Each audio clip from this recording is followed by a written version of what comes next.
Okay, let's talk about the Poland match.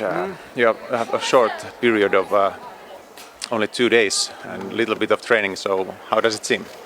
Yeah, I think it's quite okay. Of course, the players are also in preparing the last weeks before the league starts. Some of them are a little bit tired and now, but I think it's been okay training sessions. I think that we have trying to develop the part from our last camp in Cyprus, where we're trying to develop from that and not to start all over. And partly it's been very good. Things there is still that we need to develop, which means that we need to keep a higher level during a longer time during training sessions and games also. But I think that the highest level of this team is very high, but unfortunately we are sinking a little bit too low in a couple of times during training sessions and game, and that we need to adjust. What does the camp in Cyprus leave you with? Many things.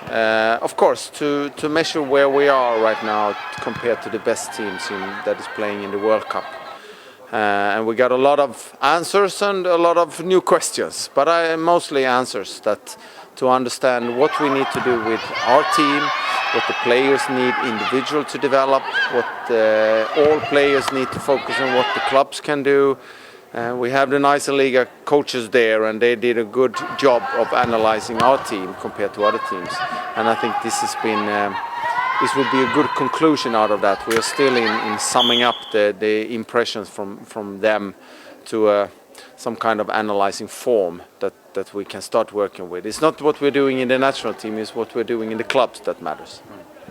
And Poland as an opponent, how do you see?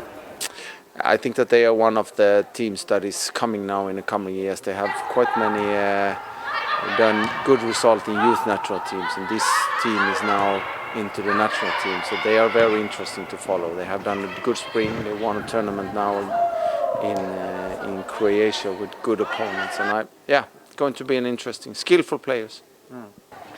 The qualification draw is just a few weeks ahead.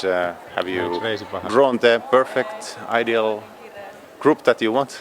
Of course, there is so many different ways how this can turn out, but I think that we need to beat the opponent that is lower than us in the ranking from other groups, and then it doesn't matter which one of those one we need to beat to be able. And Poland is one of those that is right now at least below us in the ranking, so we need to beat these kind of opponents. But of course, then on the top ranking, there is so many good teams that it doesn't matter. But we'll see it happen. So we cannot. There's no point by trying to have some kind of dream group and nightmare group. We just need to see what happens in a couple of weeks.